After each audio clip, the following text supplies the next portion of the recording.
Namastê, muito bom dia, sejam todos bem-vindos para o nosso Bom Dia Sistêmico, nossa live de segunda-feira, toda segunda-feira, 8 horas da manhã, descomplicando a constelação familiar, trazendo temas aí da constelação para trazer mais clareza para vocês de forma mais fácil, trazendo mais leveza, para que vocês possam entender a profundidade da constelação familiar de forma com mais leveza. Então sejam todos muito bem-vindos, quem está aqui hoje, o pessoal está chegando, quem vai estar aqui no futuro. Hoje nós vamos falar sobre as ordens do amor, que é as ordens do amor da constelação familiar, que a gente fala tanto, né? São as ordens que ordena o amor, são ordens que chegam aí antes do amor, tá? Ela ordena para que o amor possa existir.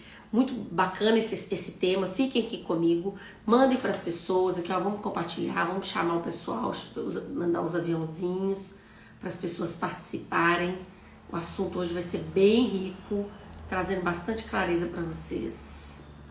Então compartilhem, que a gente vai começar aí, manda o aviãozinho pro pessoal que a gente vai começar a nossa live. Para quem não me conhece, meu nome é Ludmila Lorena, eu sou consteladora familiar, trabalho com constelação familiar. Ai, Graça, que linda, saudade. Sou consteladora familiar e tô aqui nessa jornada de consteladora, trazendo para vocês com mais clareza e profundidade o que é a constelação familiar, tá? Então, a constelação familiar é uma terapia que a gente faz, que a gente trabalha na família, né?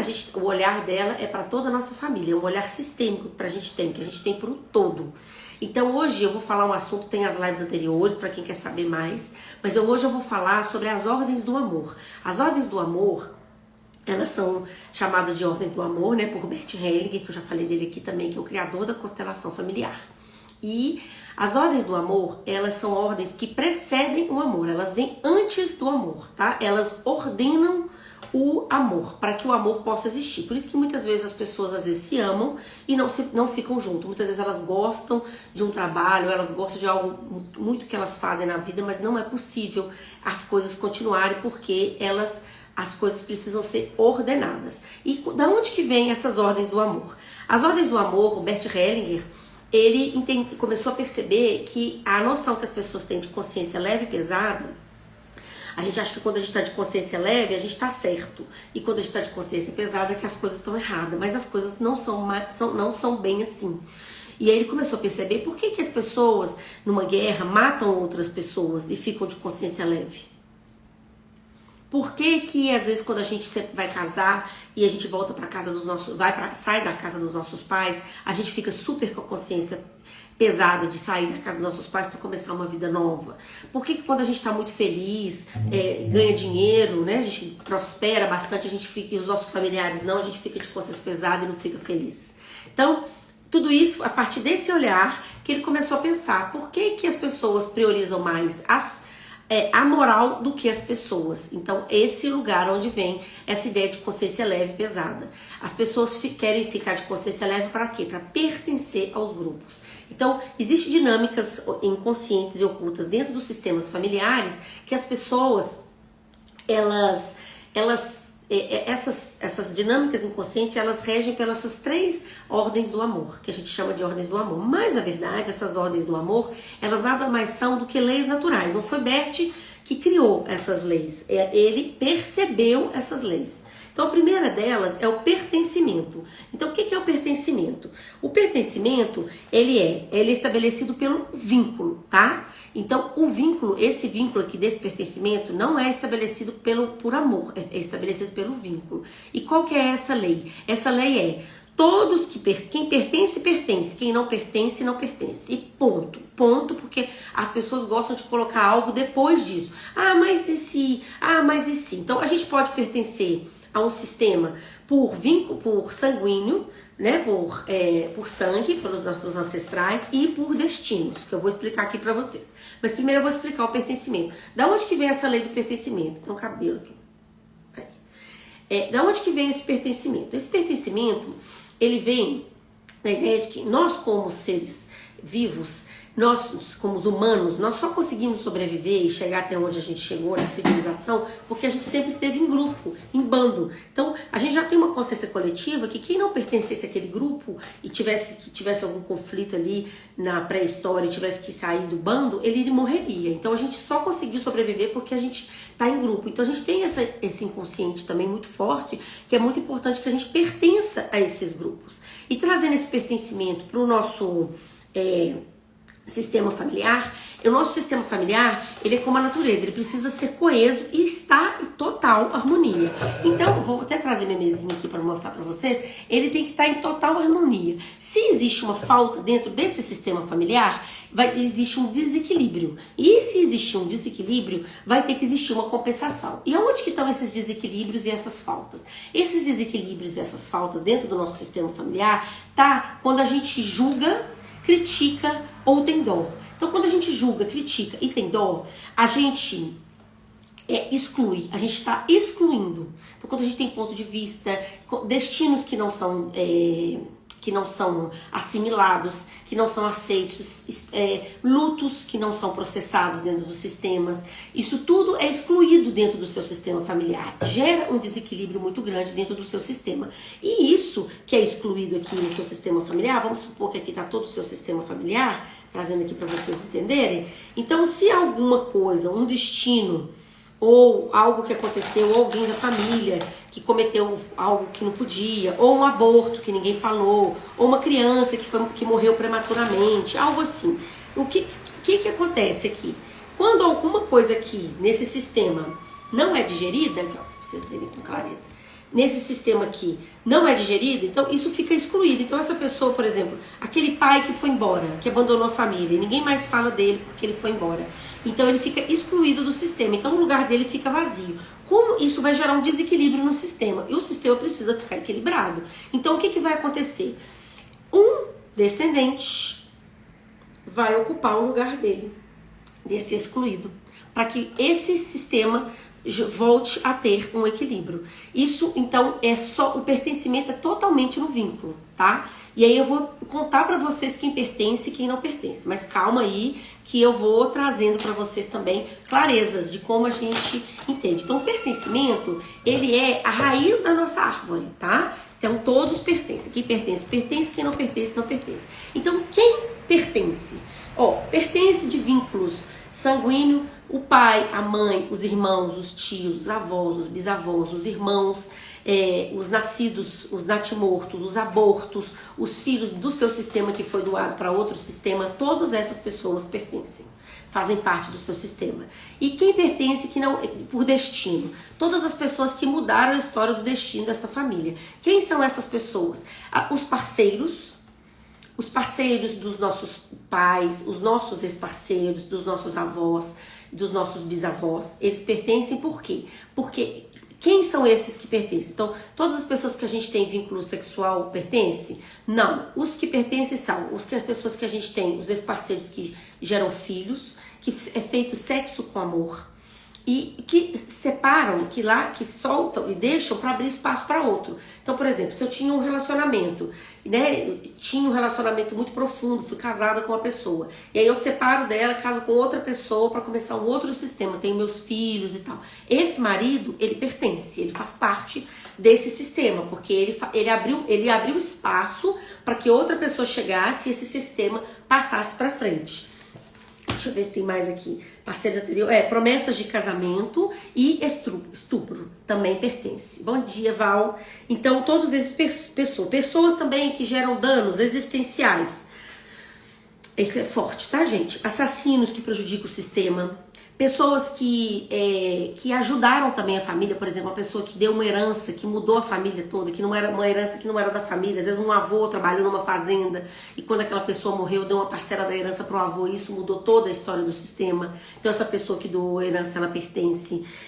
Essa pessoa que, deixa eu ver aqui mais, né? Pessoas que geraram uma vantagem ou um dano existencial para essa família. Então, isso gera muita polêmica na constelação. As pessoas que assassinaram alguém da nossa família também, elas geraram um dano existencial aí a partir da morte de uma pessoa. a gente muda toda a história de um sistema. E a gente, para pertencer, a gente abre mão às vezes até da nossa própria vida. Às vezes não, a gente abre mão da nossa própria vida, porque para pertencer a esse sistema, a gente vai olhar para as dores que não foram digeridas ali e a gente adoece junto, né? A gente entra no movimento de amor cego, pra gente ficar igual às outras pessoas, a gente faz os nossos votos, né? Eu vou com você, alguém morre, a gente quer morrer junto, né? Muito comum isso, quando o marido morre, por exemplo, passa um tempinho, a esposa morre também, eu vou com você, é um voto que a pessoa faz e vai junto. Ou uma criança morre, passa um tempo, a mãe morre também, né? Ou a mãe nunca mais, ela fica naquele voto de olhar pra morte a vida toda. Então, isso tudo é pra pertencer, porque todo mundo faz parte do sistema. E os vivos e os mortos, tá? Os que já foram também, todos pertencem. Então, esse pertencimento... Então, por que as pessoas querem pertencer? Por exemplo, eu tô falando da questão aqui do assassino, que eu acredito que possa ter gerado muito aí pensando na cabeça. Mas por quê? Como assim? Porque a gente tem que aceitar os destinos e aceitar as coisas como elas foram, para que a gente possa ficar livre, porque as coisas existem forma de existir, né? A vida é muito grande e a gente é pequeno, então a gente precisa entender que o que foi, que a gente já vai falar da próxima lei. Então entende que para pertencer, se alguém do sistema não pertencer, como que ela não pertence? Ela sendo excluída.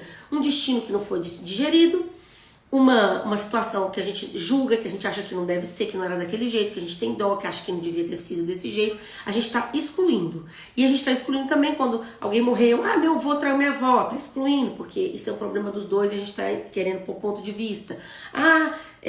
Fulano foi assassinado, acabou com a vida dele. E a gente começa a excluir, meu ex-marido, eu quero nem saber, eu quero agora começar minha vida aqui. Todo mundo pertence, todo mundo faz parte. Então, quem pertence, ponto. Ponto. Não tem mais, e se? E se é não tem se. Pertence e ponto. Tá bom? Agora nós vamos para a segunda ordem do amor. E lembrando, voltando aqui no pertencimento, que o pertencimento não pertence por amor. Igual eu estou falando, antes do amor vem as leis naturais, que são as ordens do amor. Então essas ordens, elas vêm antes do amor. Então essa ordem do pertencimento, ela é estabelecida pelo vínculo, que eu expliquei para vocês aqui. Então agora, a segunda ordem ela é estabelecida pela hierarquia, tá? Que é a lei da hierarquia, ela é estabelecida por ordem. Só que eu queria trazer clareza para a hierarquia. O que é essa hierarquia? Que as pessoas entendem que essa hierarquia é como se fosse uma coisa militar, né? Que a gente deve uma obediência. Não é sobre isso. A gente deve pela precedência, tá? Não é pela obediência. Então essa hierarquia vem pela precedência. Então, voltando lá na pré-história, os grupos se mantinham ali, a gente conseguiu estar aqui aonde nós estamos hoje. Por quê? Porque nós vivíamos em bando, então a gente pertencia a um grupo. E como que esses grupos funcionavam? Ele tinha uma ordem, tinha uma liderança. Os mais velhos lideravam os mais novos. Então isso era a liderança desse grupo que fazia com que o grupo conseguisse sobreviver ali, né? Então assim, se tivesse uma liderança, então um lidera, o outro também lidera, então aí aquilo ali ia gerar uma confusão, né? A gente vai por um caminho, o outro vai por outro, aquilo ali separaria o grupo e o grupo perderia força. Então a hierarquia, ela é muito importante. E a lei da hierarquia, ela vem, né, que essa ordem, que esse aqui é muito bom, essa é muito boa. Quem chegou primeiro, chegou primeiro. Quem chegou depois, chegou depois. E ponto. Nós não temos o direito. Quem vem depois não tem o direito de reclamar, acusar, exigir ou tentar modificar o que foi feito anteriormente. Na família segue a ordem de entrada. Sido a ordem preservada, os membros posteriores não se metem nos assuntos e sentimentos, culpas, feitos e faltas anteriores. Então vocês percebem que uma lei desencadeia a outra. Então, se você não concorda, não aceita, reclama as coisas que já foram para trás, nós não temos como mudar as histórias para trás. E quando a gente quer mudar, reclamar, e a gente vai sair do nosso lugar, a gente vai num lugar de maior, e a gente não respeita a nossa hierarquia por precedência, então quem veio primeiro é maior do que os que estão vindo depois. Isso é muito importante, porque a vida, ela vem de algo muito maior e ela vai passando através dos nossos antepassados para chegar até a gente. Então a vida, ela tem um jeito de acontecer, são muitos encontros, muitos desencontros, Tudo, muita coisa que aconteceu pra gente chegar aqui. E foi como tinha que ser. Mas a minha mãe, olha o que ela fez comigo, ela me abandonou, a minha mãe me deu pra doação. Eu sou filho de estupro. Enfim, são muitas situações, né? Meu pai abandonou minha mãe.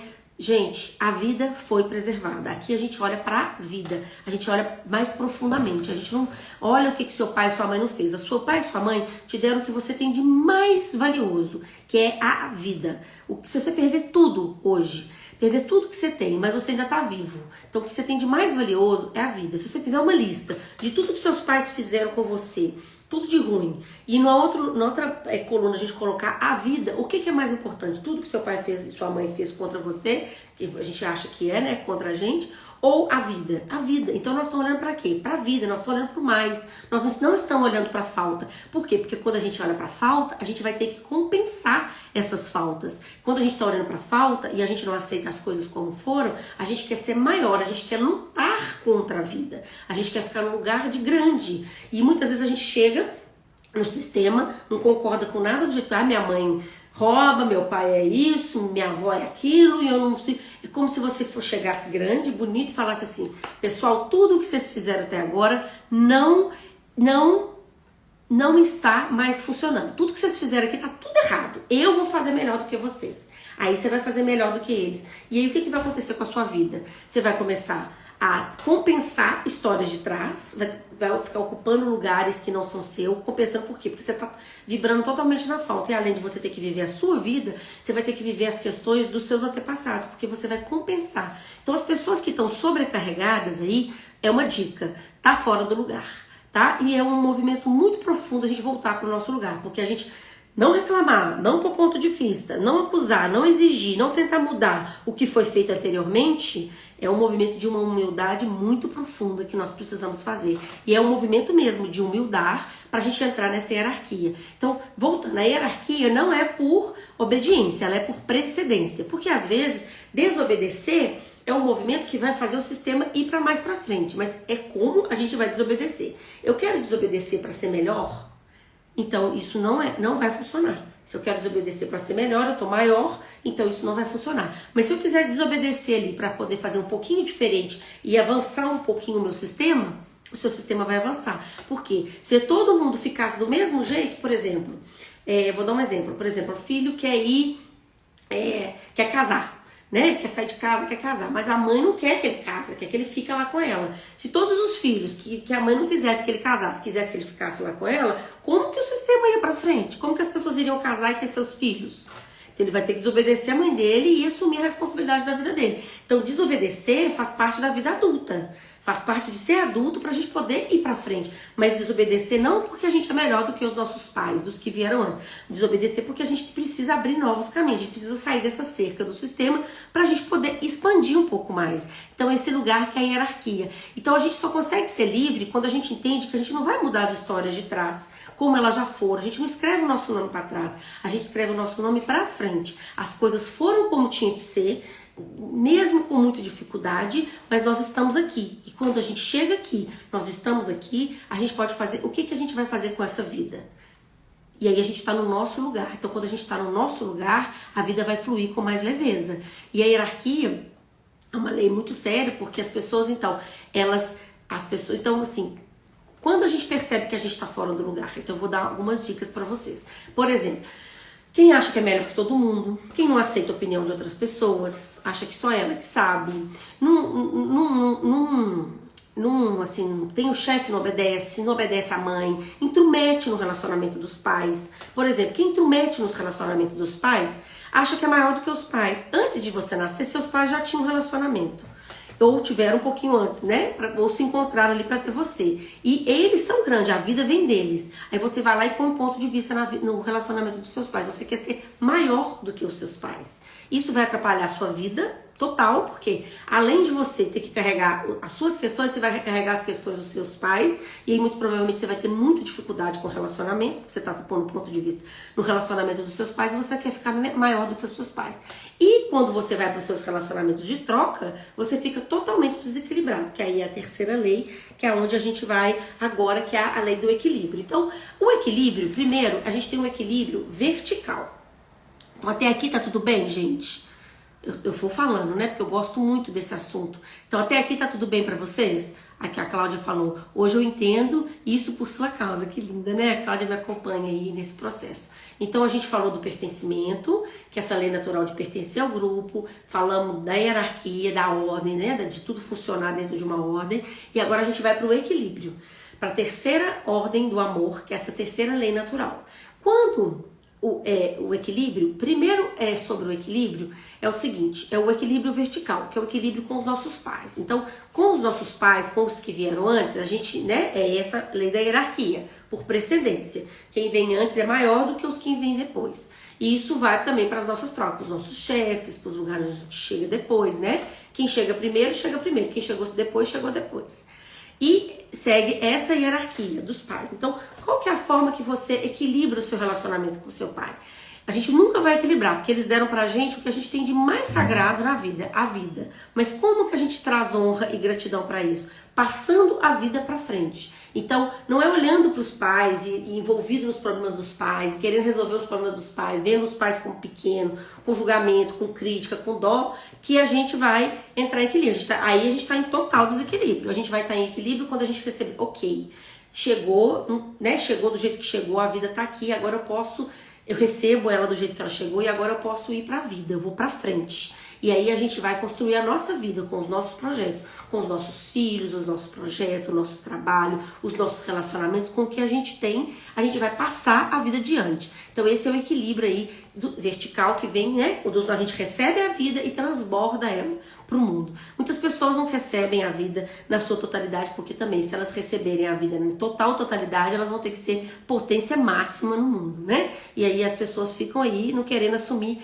a responsabilidade de ser totalmente fluxo de vida aí liberado, prosperidade bombando.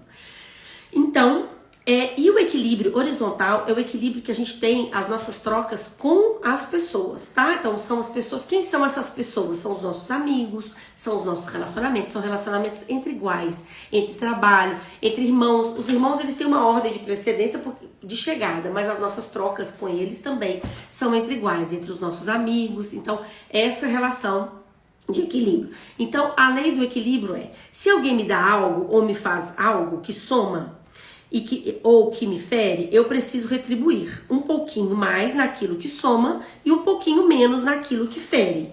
Então, o equilíbrio horizontal é entre iguais. Então, a gente não pode dar muito espaço para o amor.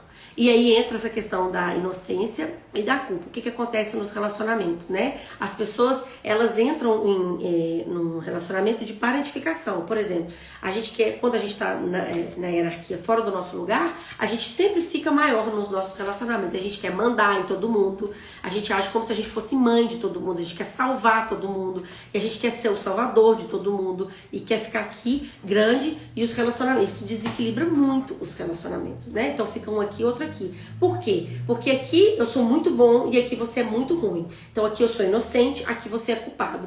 E inocente e culpado não se conectam. E é por isso que os relacionamentos acabam.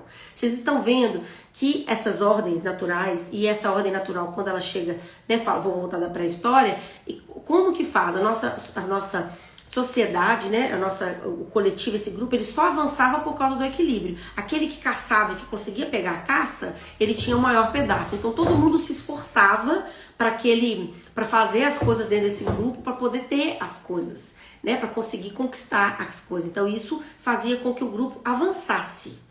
Tá? Então por isso que tudo isso, essas leis naturais são muito importantes. E elas precedem o amor. Porque não adianta, às vezes você ama muito uma pessoa, às vezes ela te ama, mas o seu relacionamento está totalmente em desequilíbrio e ele vai acabar. E se não manter o equilíbrio no relacionamento, ele vai acabar. E aí, como que é isso? Então, a gente, entre outros, a gente é entre iguais, não tem culpado e inocente. A gente muitas vezes, porque ele fez isso comigo, porque isso aqui desequilibrou. E isso aqui não vai conectar, não conecta. Então, se a pessoa fizer algo de bom com você, bom para você, o amor vai crescer. Então, você vai fazer um pouquinho mais, um pouquinho mais, um pouquinho mais. Mas se a pessoa fizer algo de que você não goste, você vai fazer um pouquinho menos, não menos aqui, senão o relacionamento vai aqui. Isso não é vingança, gente. Isso é é um movimento de amor, para você não dar muito espaço, porque se você faz um pouquinho menos, você vai ter que abrir, é um movimento de amor, por quê? Porque você tem que abrir mão da sua inocência, para ser também um pouco culpado, para que você não perca, não dê muito espaço para esse amor, para que esse amor possa existir. E a ideia é, se a pessoa faz algo aqui, você faz um pouquinho menos, para que esse amor volte a voltar e subir e equilibrar, né? Um pouquinho mais, um pouquinho mais, um pouquinho mais. Então, assim, exemplos, no relacionamento, por exemplo, a mulher foi traída. E aí eu falo, o que você quer? Você quer ficar casada com esse homem? Quero. Então, o que você pode fazer que ele vai ficar também muito chateado, que não precisa ser trair ele, que senão esse relacionamento vai acabar. Mas algo que ele vai ficar muito chateado. Ah, eu não sei. Eu falei, mas você precisa fazer algo pra você equilibrar isso aí. Pra você não ficar tão inocente, porque senão o relacionamento de vocês não vai mais voltar. Se fosse comigo, eu saberia o que fazer, mas você precisa encontrar o seu caminho. Então a pessoa foi lá e fez o que ela achou que deveria fazer. Ela foi, comprou uma roupa super cara, fora do orçamento do casal ali, que ia atrapalhar o orçamento da família, caro, comprou à vista, e ele ficou muito bravo, desequilibrou ali financeiramente, né, o casamento de Maia, porque ele ficou muito bravo, porque ela também já estava muito brava, e assim eles começaram a conseguir restabelecer o relacionamento. Isso é só um exemplo, tá, gente? Assim, pra vocês entenderem que não dá pra ficar um aqui de inocente, outro de culpado. Então, em caso de relacionamento, se você quer ficar junto com o seu parceiro, você vai ter que sair da inocência e entrar um pouquinho aqui na culpa para que não dê muito espaço para esse amor. Isso chama lei do equilíbrio, é uma lei natural, da natureza. E a gente precisa entender que ela é dada pelo dar e receber. E se você estiver em equilíbrio lá atrás, começando pela raiz da sua árvore, você entender que você faz parte, que todos faz parte, que tudo faz parte, que todo mundo pertence, que as coisas são como tinham que ser. E a gente fica no nosso lugar, dentro do nosso sistema. E aí a gente consegue equilibrar bem as nossas trocas. A questão dessa falta de equilíbrio nas trocas, porque o nosso problema já vem lá de trás. A gente quer compensar um excluído do sistema, a gente quer compensar algo que não foi dado e a gente não recebeu, que a gente exclui dos nossos pais, aí a gente exige do outro aqui no relacionamento, e a gente acha que a gente é melhor, que a gente vai fazer melhor do que os nossos pais, e aí a gente fica maior do que os nossos pais, e aí os nossos relacionamentos entram em total desequilíbrio. E o pertencimento, a hierarquia e o equilíbrio, elas são ordens que precedem o amor. O pertencimento, ela é mantido pelo vínculo, não vínculos de amor, é o vínculo de quem pertence, de quem faz parte desse sistema. A hierarquia, né, mantém pela hierarquia, que não é por desobediência, é por precedência, que também não tem nada a ver com amor. E o equilíbrio, porque precisa existir uma ordem de dar e receber, para não dar tanto espaço para esse amor. E quando a gente está em equilíbrio com essas três ordens, né, naturais da vida, que são as três ordens do amor, o amor pode acontecer, a vida pode acontecer, a gente pode, então são ordens do amor. Por quê? Porque são as ordens que ordenam o amor, para que a gente possa fazer o nosso movimento de amor para a vida, nos nossos relacionamentos, no nosso trabalho, com os nossos amigos, nas nossas trocas que a gente faz para o mundo, para a gente poder trazer bons frutos como adulto, fazendo as nossas escolhas e criando uma realidade, liberando o nosso fluxo de vida. Então as ordens do amor, elas regem todo esse movimento da constelação familiar, que é baseado aí nessas leis naturais. E quem não concorda, é assim, ela é igual à lei da gravidade, essas leis. Eu tô falando de leis naturais porque elas são iguais à lei da gravidade. Se você não concordar com a lei da gravidade, não vai mudar nada. A lei da gravidade tá aí, ela existe, né? Se você pegar algo aqui, ele vai cair aqui. Isso é a lei da gravidade. Se você não concordar, a lei vai continuar aí funcionando. E é o que acontece com as leis naturais também. O pertencimento, a hierarquia e o equilíbrio. Se você não concordar, não tem problema, mas a lei não vai deixar de existir. Então a gente está aqui o quê? Trazendo clareza para que vocês possam entender que existem movimentos profundos, que existe muito fluxo de vida aí bloqueado, né? Em alguns lugares aí que a gente não está conseguindo ver inconscientemente no sistema, que quando a gente traz um olhar e consegue entender aonde que está a desordem, a gente consegue ordenar esse amor e trazer uma liberação no fluxo de vida. Isso é uma constelação familiar. Esse é o movimento da constelação familiar, né? Juntar o que está separado, tirar você da falta e colocar você no fluxo da vida. Porque quanto mais a gente está na falta, mais coisas estão faltando. Então mais a gente está em desequilíbrio, mais nós vamos compensar questões de faltas. E quando a gente entende, consegue perceber esse movimento inconsciente, a gente consegue perceber isso como? Na constelação, com uma constelação familiar, a gente vê esse movimento, a gente sai desse movimento da falta e entra no fluxo da prosperidade da vida. A gente abre espaço. Então muitas pessoas depois que tem uma constelação, faz uma constelação, falam, nossa, não sinto mais nada, tô mais leve, um monte de coisa acontecendo, assim, por quê? Porque abre mais espaço de vida dentro de você, porque junta o que estava separado. É sobre isso. Se alguém tiver alguma dúvida, me perguntem, vai ficar aqui essa live gravada, tá? Para vocês, quem quiser conhecer um pouquinho mais, espero ter sido clara para quem esteve aqui até agora, entendido. Quem tiver dúvida, pode me perguntar. Eu tô aqui a serviço do mais, né? Me coloca a serviço aqui de trazer a visão sistêmica da constelação familiar da forma mais amorosa e fácil, descomplicada, para que vocês possam entender, porque a constelação familiar, ela traz um olhar muito profundo para a vida, ela traz um novo olhar para a vida, né? Ela dá uma descortinada, assim, que traz uma fluidez e novos caminhos para a gente poder caminhar nesse caminho do mais, tá bom? Então eu vou colocar no YouTube, a live vai ficar gravada e eu agradeço quem esteve aqui hoje e quem vai estar aqui no futuro. Um beijo grande, namastê!